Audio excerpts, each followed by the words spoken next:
Okay.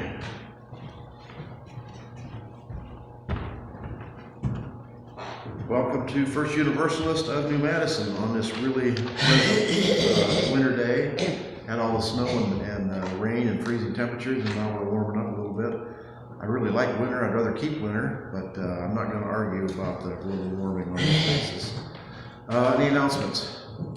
I think El Dorado, if you want to announce their Christmas Eve service. Yes, El Dorado's Christmas Eve at 4 o'clock. That's so people can get to that and then get home and do their regular stuff. I encourage people to go ahead and do that. They always do a good job. I think I debated just not having one here because of the one in El Dorado, but I think I'm going to come in at like 11:30 or whatever, just because I love to see all the lights on, and it's going to be really short, just a couple songs and nothing long. Basically, just a chance to see. I think, hey, look who's here. I think Chaz and Paula, unless somebody else wants to own up to it, we're here sometime this week. I got a report for them, and I'll share the choice of concerns. Okay. But I visited with them yesterday. Good. Because I got the basic Christmas decorations in the front, and I had started working on the windows and had the swag up and stuff. And it's all been arranged nicely with the poinsettia leaves and the candles in there. And so I think somebody was here and did that and cleaned up a little bit. So, well, you did that. So that it does look nice, and it makes a nice Christmas Eve with the candles lit and in the darkness here. So it won't be long, but it'll be just a few minutes. All right. Any other announcements? Can you hear way back there? I hope so. I hope this will be better. Oh, you got your hearing aids? No? All right, I'm going to keep shouting then. Because I still have the headphones, but I haven't figured out how to make them work. My computer was glitching today. I couldn't get it to work. It's just like electronics, the modern age, and I are not getting along at all, which is not unusual, I don't think, to hear Grandpa complaining about it. So. All right, for our prelude, we'll hear, unless there's no more announcements, I don't think there are, we'll have White Christmas for our prelude.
Chalice lighting. May this light guide us. We light this chalice here in the darkness of winter as we wait. This temporary space is one filled with prayers to be answered, love to be given and received, miracles to be witnessed. May this light guide us until the light of the sun returns again. Everybody knows, I'm assuming, what today is? Solstice. Yes, today is the shortest day of the year. Conversely, it's the longest night of the year. So winter solstice, and the Unitarians are good at winter solstice. The topic for today, I got to talking about watching the Christmas movies, obviously, and I noticed the thread running through almost all the Christmas movies is the love of money, or the aspiration for money, or what's happened to Christmas, the spirit of Christmas involved in money. So that set me off looking about the comparison with capitalism and Christmas. So that's what we're going to talk about today.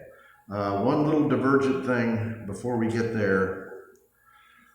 These are things that came up on my Facebook feed, and the contradiction between the two, or the comparison between the two, really at the Christmas time really shook me to my core.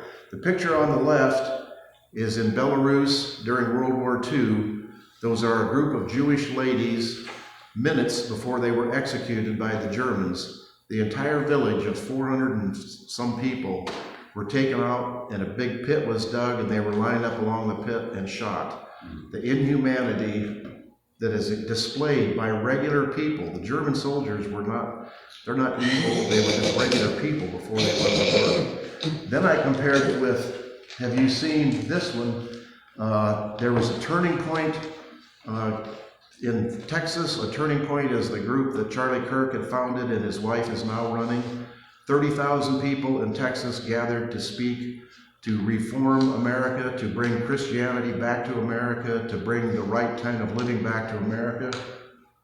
Steve Bannon got up and said, in referring to,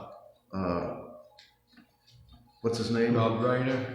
Yeah, Reiner, who was murdered by his son. You raised a kid that slit your throat.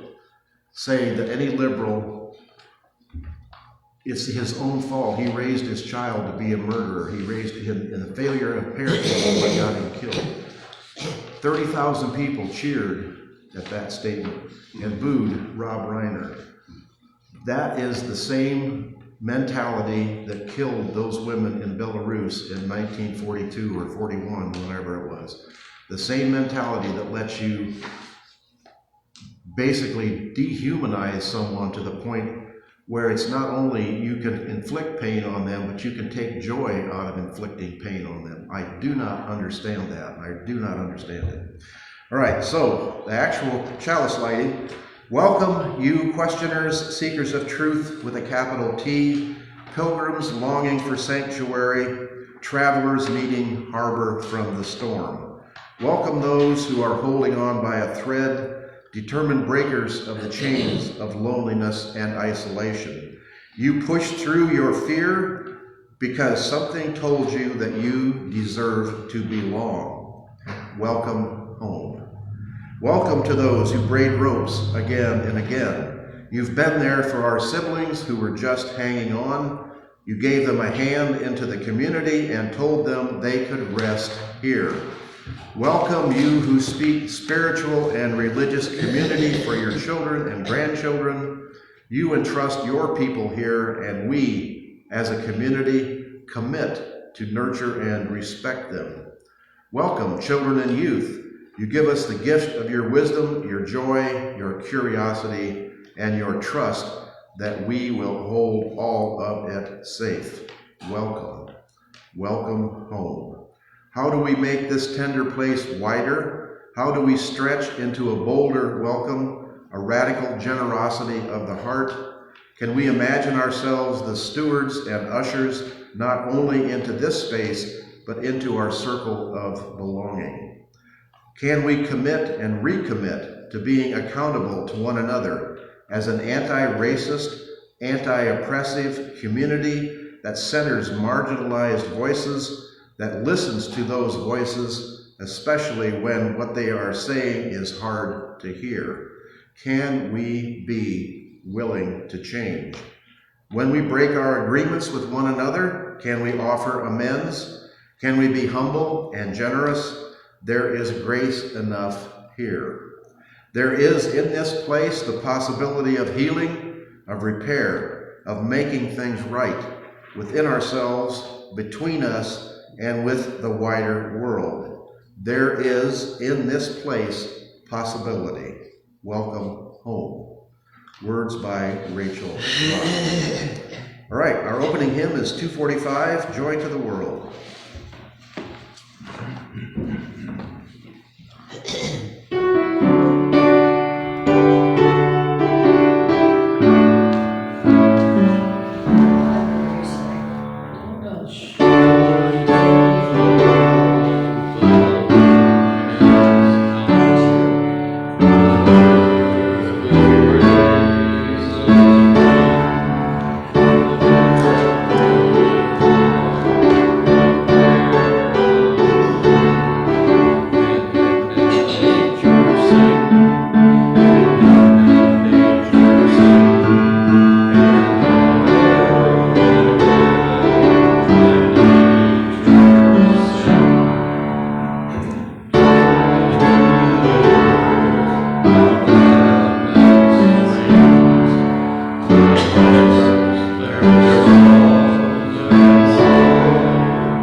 Joy to the world. The world is come. Let earth with praising ring.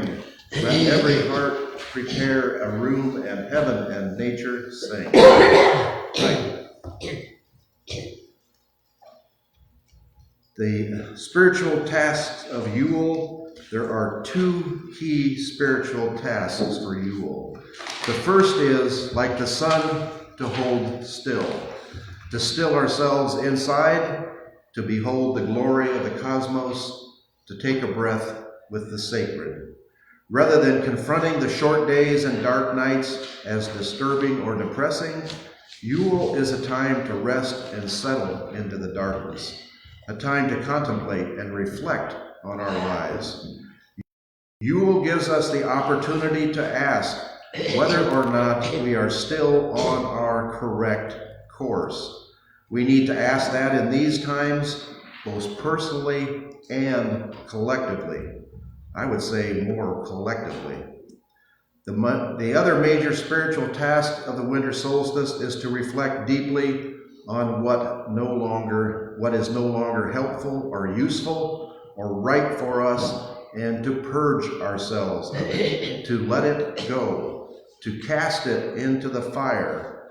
These aspects of ourselves can be attitudes, behaviors, beliefs, or values. We let them go to make room for what can be better and stronger for ourselves and for everyone and everything around us. We can resolve to fill that new space inside with more growth and more learning in the coming new year. Merry and blessed Yule to all. Hail the sacred and embracing dark. Hail the invincible sun. There can be no spring without winter, no bloom without the seed time, no light without the dark. By Cindy Simpson. All right, joys and concerns. Yes? Church looks wonderful. Christmas is always a special time, and no matter, it just is nice to see it change a little bit and see in the middle of the darkness to see the light come up, which is the reason that Christmas Eve, if you want to watch on Facebook, there'll be a short time you can see all the lights on in the dark. Pretty impressive. I've always been impressed by it. All right. Our sunflowers are still here. I guess we'll put 2 candles, one for Israel and one for Ukraine. Nothing much is changing. The forces of evil still gather and still on the horizon and are pressing forward with relentless aggression. Nothing is standing in their way. The Europeans are basically coming to the realization that America is no longer going to be standing behind them 100%. They're increasing their military spending. They're actually loaning Ukraine enough money to get through the year and casting doubt on the peace plan that has been offered by the United States, which, interestingly enough, if you paid any attention, Russia has a huge amount of money that's been basically held in Europe. They will not release it to the Russians because of the aggression on the Ukraine. The plan from America is to take that money that the Russians have invested in or have held in Europe and use it to make investments to repay America, so America makes money. The Europeans had intended to take that money and use it to help Ukraine, but because everything in the European Union as basically a functioning democracy has to be agreed to, the country of Belgium, which holds most of the money in their banks, was afraid of what the Russians would do to them. So they asked the European Union to guarantee any damage that was caused by Russia, the European Union would repair. The European Union was afraid to make that commitment. So the European Union now is funding the money on their own. Each country is borrowing the money to give the Ukraine. Politics is of the nation, international thing, comes down to a local thing. You can see the same thing in your own village. Where the money goes, who gets the money, how the money is spent.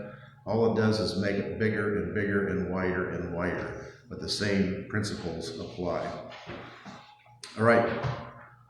Do you want to talk about Chaz and Paula? Oh yes, so Joyce, I stopped and visited with Chaz and Paula. They're doing fine. They send their regards to us. And also I wanted to mention that I have a new address for Roberta Feldman. Okay. And so I will share that with you after the service today. She's very happily settled in a new home and a care facility and closer to her family. It seems to be very happy, and I'm sure we can arrange a visit or something maybe come the new year. Good. In concerns, I think light a candle for additional areas of conflict in the world. Somalia, perennial, Niger, Venezuela, and all the conflict in those different areas of the world and loss of life and poor conditions. In addition to, obviously, the Palestinians, and they're living among rubble as we speak, and likely so very, very far in the future. So please light a candle for them as well. And if you paid any attention to the news, more than 380 Palestinians have been killed by the Israelis since the ceasefire. The last group was 5 or 6 Palestinians, including children, who were sheltering in a school that the Israelis say there was a suspicious person there. So they killed everybody in the building.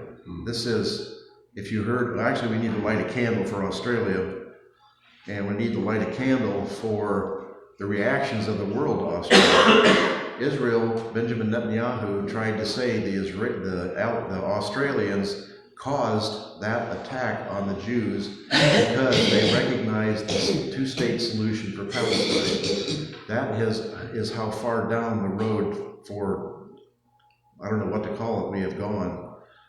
When you are trying to blame an entire country for doing the upright moral thing for what happens in that country. My personal belief is the reason that Jews are being attacked around the world is because of the actions of the state of Israel, the Zionist state of Israel, basically enforcing apartheid in Palestine. We all know that all Jews are not responsible for that. There are many Jewish organizations which are protesting that. There are many Jews in Israel that are protesting that. It's another sign of the times as where we end up with our leaders leading us down a path that most of us don't want to take. And what do we do in response to that? So, all right. My brother had his PET scan. It showed active cancer. That's the thing I love about medical. They sent me a copy of the report. It said that he had cancer. We knew that because we could see the tumor. They said it may have spread or it may not have spread. It may have a cause that they can identify, it may not have a cause they can identify. There's some places that need further examination that they don't really understand yet. So the PET scan basically told us everything we already know and didn't verify anything else. So I think we'll proceed, or he will proceed, the family will proceed with treatment. It's whatever the doctor recommends. So I'm in contact with them almost daily, trying to give them moral support. That's 2.5 hours away in northern Indiana, so we're not really able to get up there. But they are not able to plow their snow, bring wood in, so we're trying to find neighbors that can do that for them. So, and of course, they don't go to church, so they have no church community, which I didn't say anything about that. So, but that is, a community is important, not just for the good days, not just for the days when you can help, but for the days when you need help. Anything else? I guess I'm going to light a candle for the events the last week. Just one thing after another thing after another thing. I'll talk about them a little bit as we go through it. So I'm not going to talk about them here. This is just part of the Christmas thing, and I always get a kick out of this. We'll see if it'll.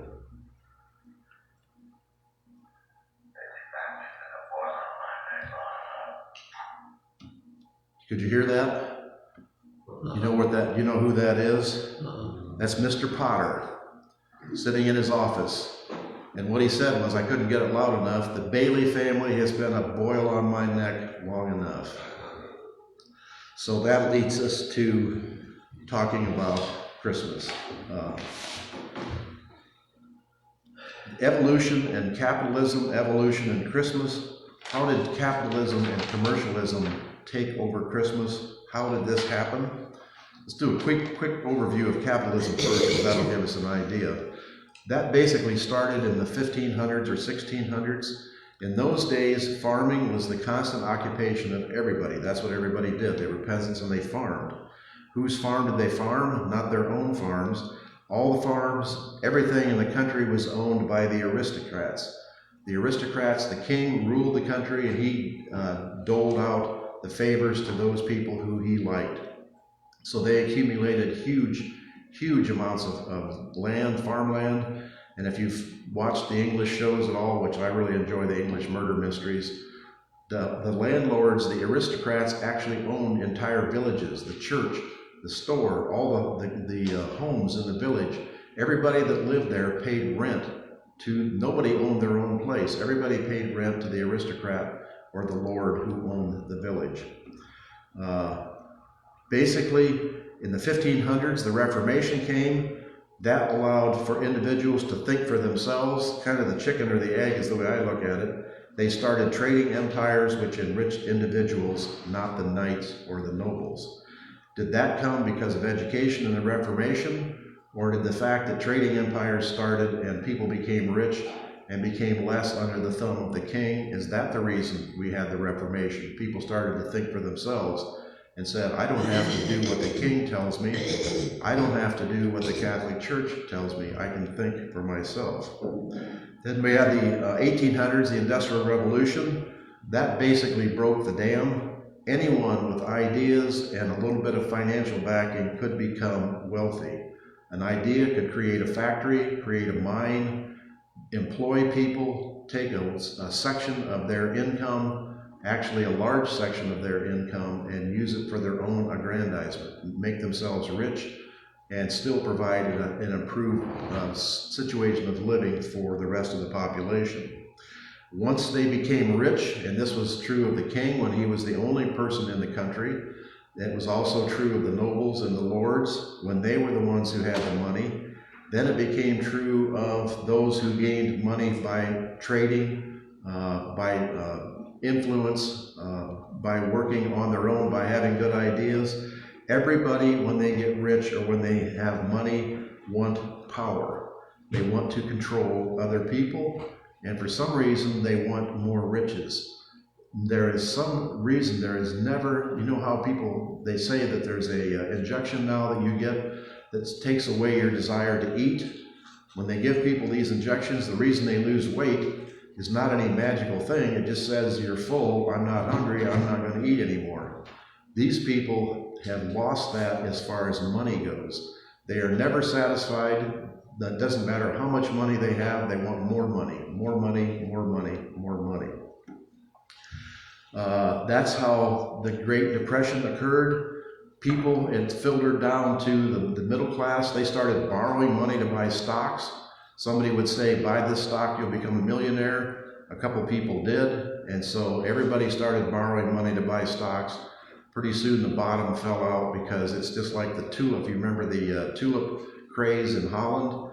People were paying thousands of dollars for a tulip bulb that had a special little flare or a special color.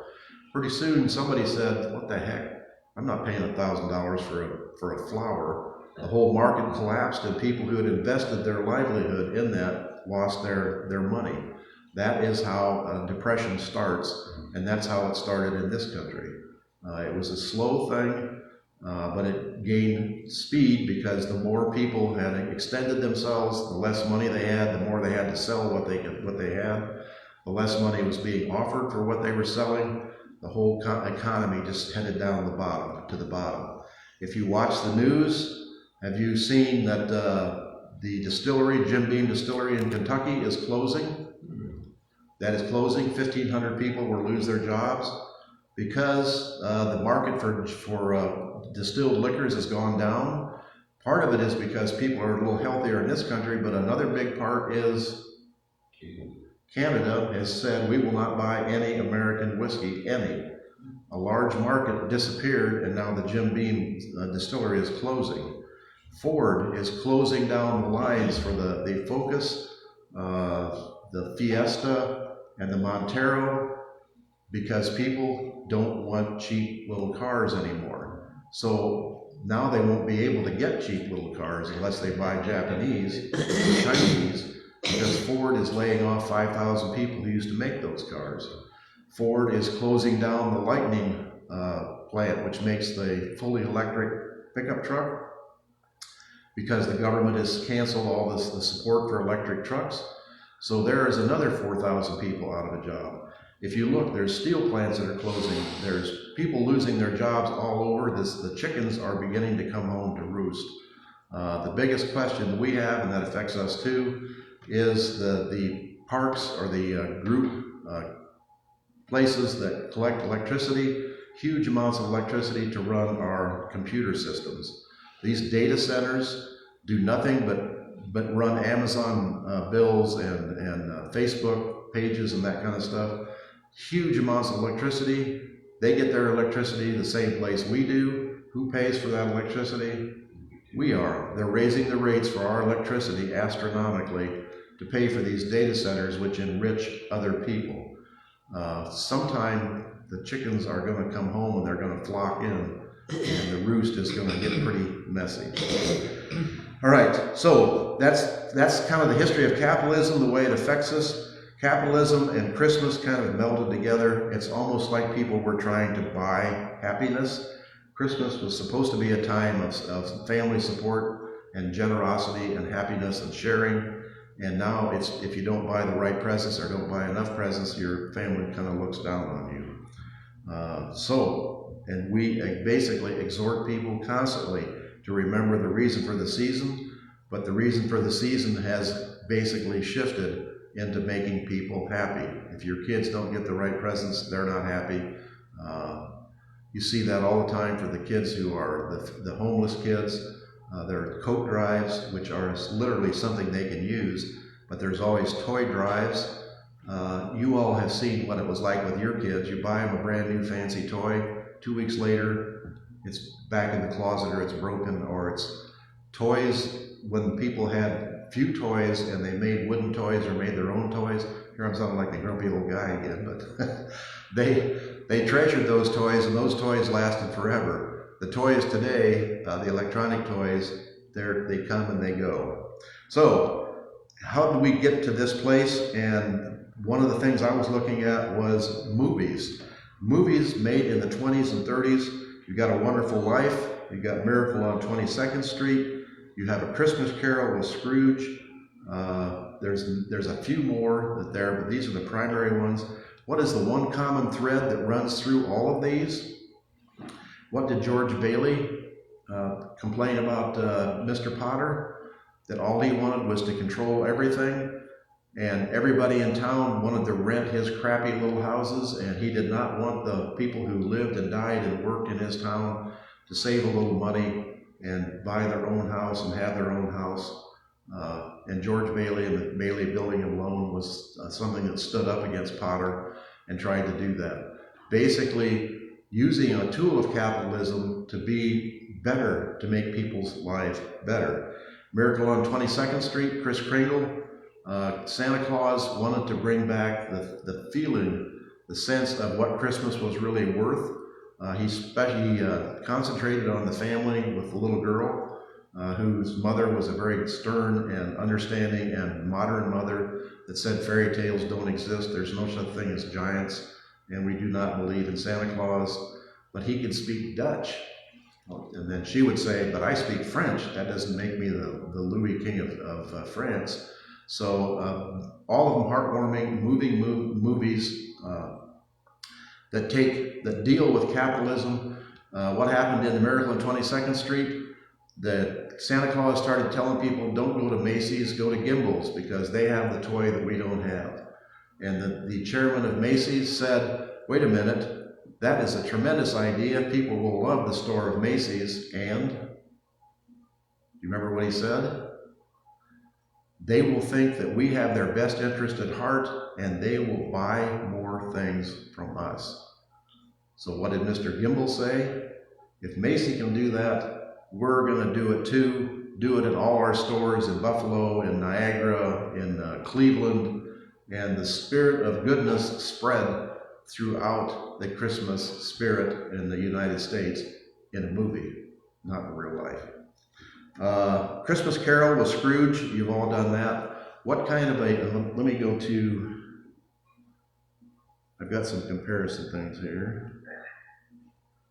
This I thought was some really interesting things. This is our Christmas heroes, and and what are the standard beliefs of all of these people? You've got, on the left, you have the actual Christmas, and then you've got Santa Claus, who does what? Spreads good gifts and joy without anybody having to buy anything. He brings it and gives it to people. You've got It's a Wonderful Life.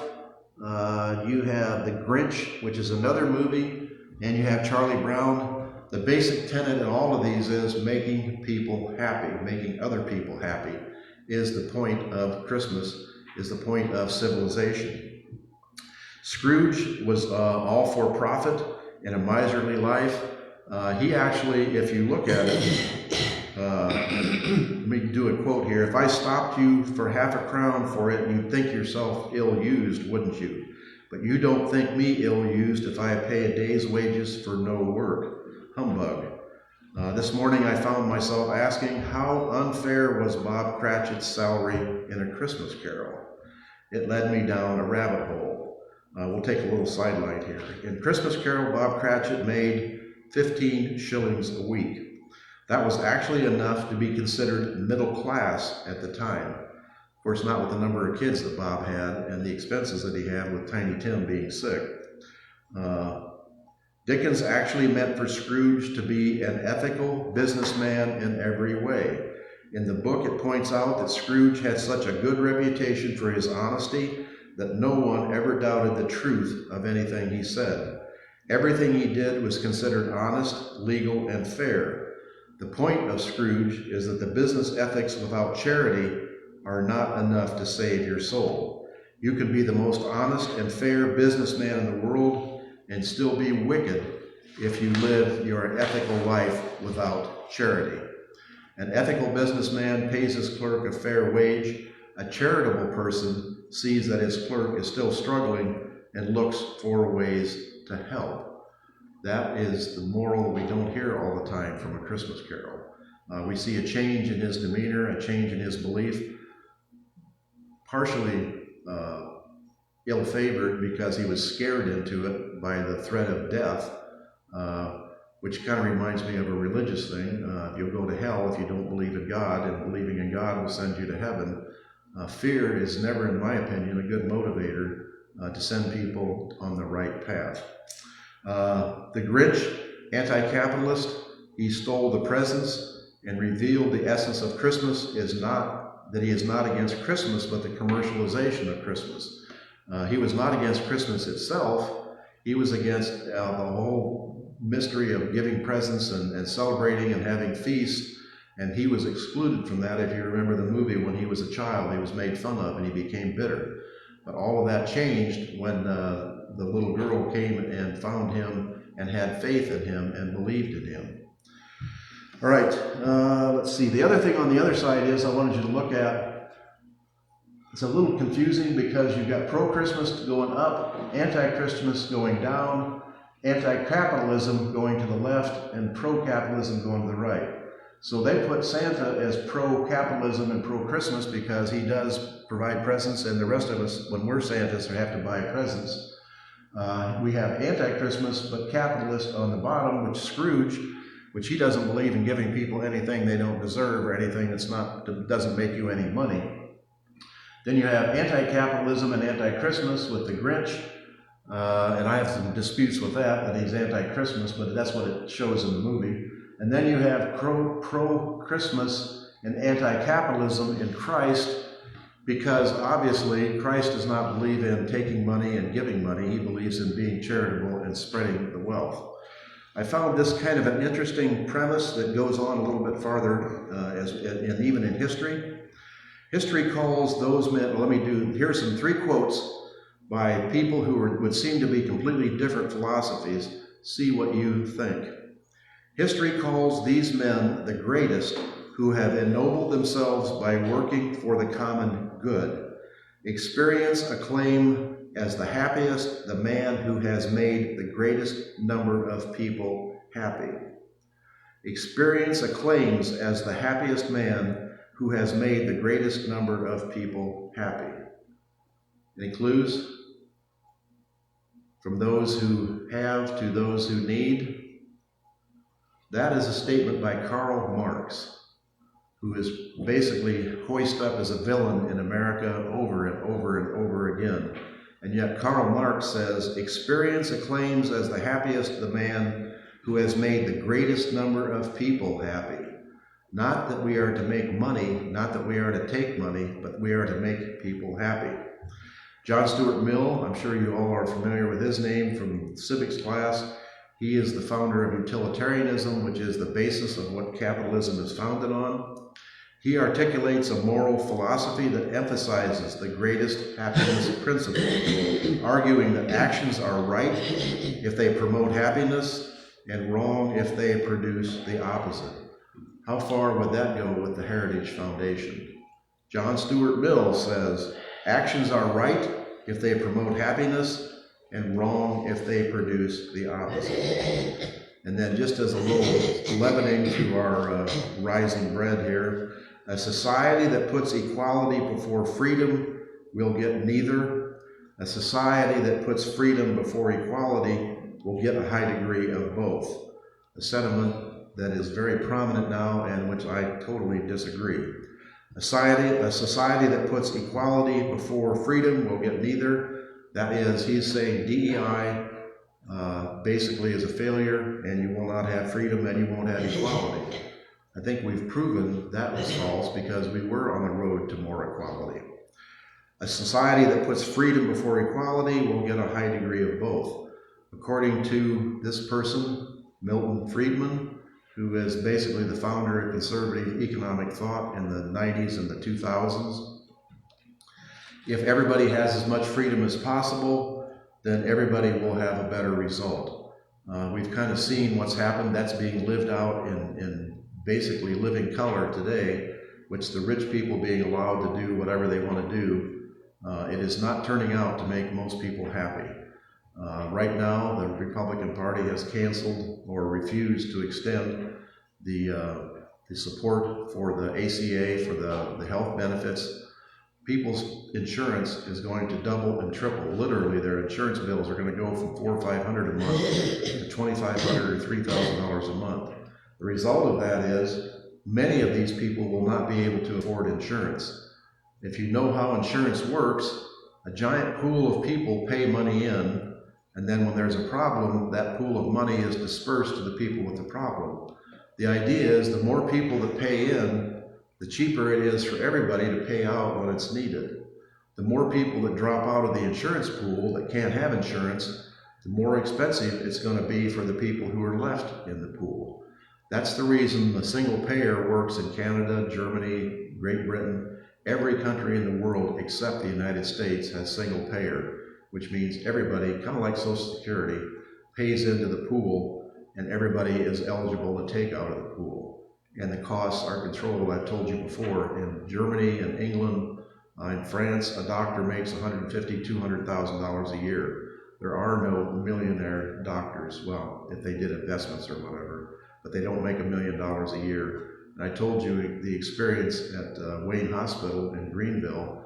There are 4 people there that make $500,000 a year before anything is paid for, any expenses are done. The gynecology guy, the surgeon, and the chairman of the board. $500,000 a year is taken out of, that's $2 million comes out of Greenville every year just to pay these people. Are their services worth that much money? That's the question that we always have to ask. Okay, and then everything, all these people we're talking about basically spreading happiness for the most people. Ask yourself, and I'm sure you already know the answer, what countries are the happiest? What countries have the best level, are regarded as the happiest country to live in? The United States comes in 24th or 25th down the list. What are the happiest countries? Scandinavia, Denmark, Norway, Sweden, even Germany, France, countries like that. The reason they're the happiest, those people have the worries of life, the existential worry of life. If they get sick, are they going to go bankrupt? Which is what happens in the American medical system. They have free education. Anybody can go to college that wants to. They have health care. They have guaranteed 1 month, 30 days of vacation every year, paid vacation. Their taxes are higher because just like insurance for the universal health insurance, everybody pays into the taxes and everybody benefits from the taxes. The taxes on the wealthy are much, much higher. We've talked about that in the 50s.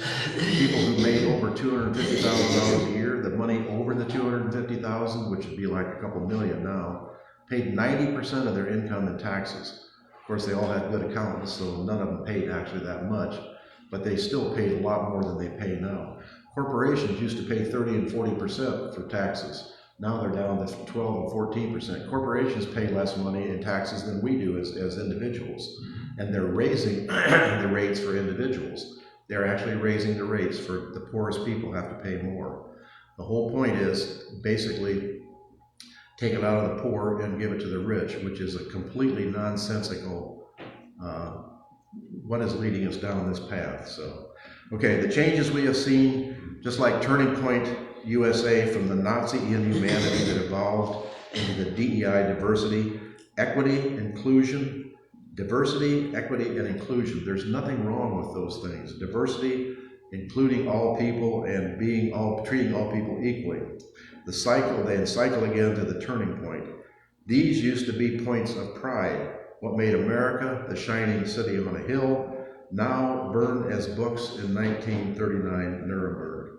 A funeral pyre of mutual respect and caring for the dispossessed, burning before our very eyes. The desecration of the White House, the desecration of the Kennedy Center, the desecration of our national parks, the desecration and the cost of lives of hundreds of thousands of AID beneficiaries around the world. All these programs for AIDS, for malaria, for clean water, for clean food have all been decimated. They've all been stopped. And all these people who had these benefits and had a better life, they do not have that anymore. Basically, support for the Palestinians, that has disappeared.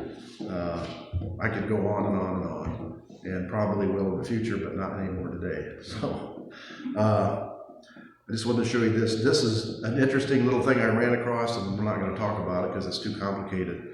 But there, according to this guy, is an 80-year cycle of crash and rise and crash and rise.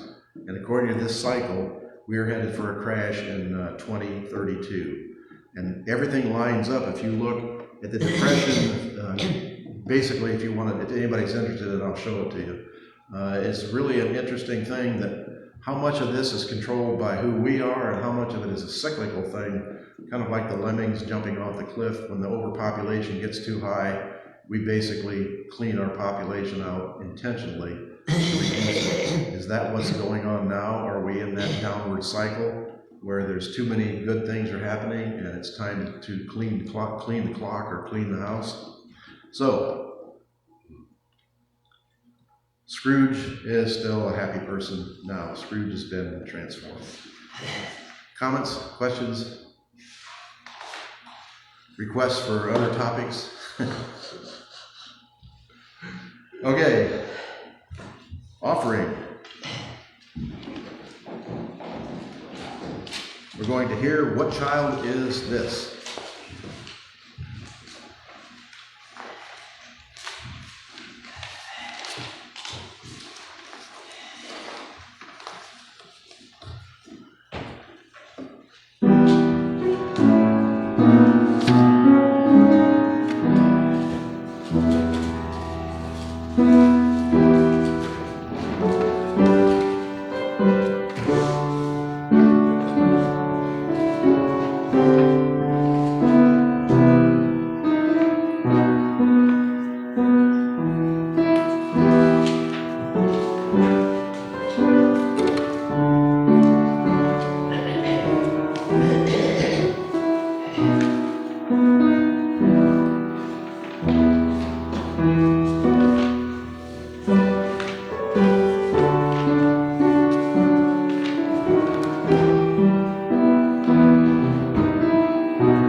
Sung.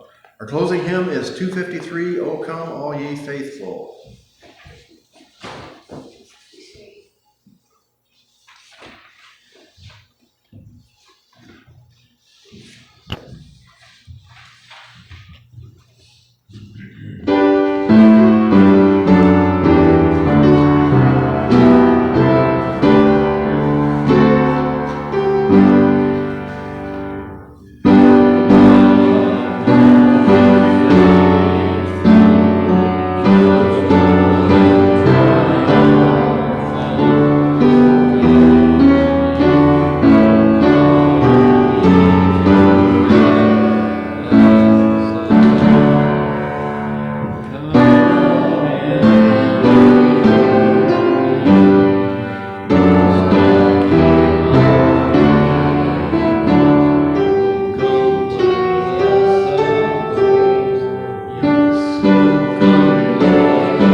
Christmas.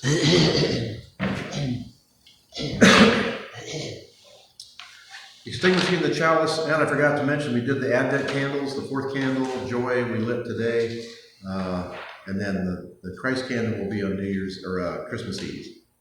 Hear the angels sing, moonlight shines down on a thick forest of evergreen trees dusted with snow. Night has fallen, stars beckon in an indigo and velvet sky. Somewhere a baby is being born. Tonight the world lazes in the love of goodness, while glories stream from heaven afar. God is meeting us tonight where we are. So be not afraid and be of good cheer. We wish you, each and all, a very Merry Christmas. The hopes and fears of all the years have been met, so rest beside the winding road and hear the angels sing. By Tom Shade. All right, our postlude is a Christmas song.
Wonderful time of the year, so take your enjoyment to the fullest degree.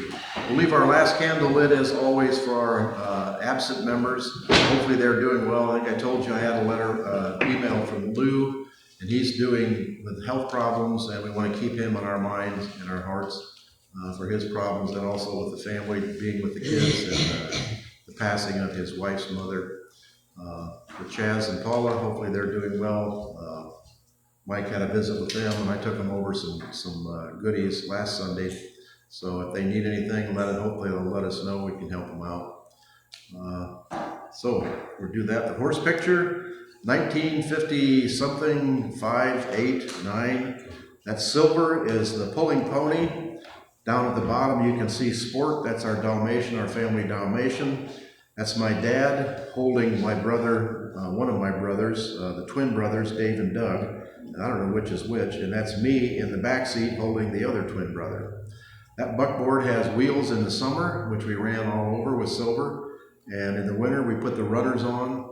And in those days, in the 50s, we had snow all winter. You could put the runners on and you could sleigh and ski and do whatever you wanted all winter long. It didn't give you a blizzard one day and then be 50 degrees the next day. So enjoy the weather that we have, enjoy the sun, and enjoy the snow when it comes. We have coffee and snacks back at the table. If anybody needs anything, please let us know. Would anyone mind if I put the spring flowers away? No, you can put them away. Bring them out next spring? Yeah. I just like to see the more flowers, the better.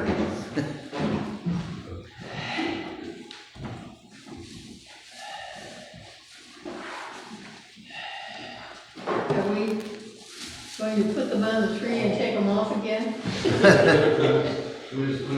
Yes, we forgot to announce the mitten tree, which we were gonna do, but we didn't have church last Sunday, so we didn't have any chance to bring the mittens, so. And the day for bringing the mittens in is today, so. What?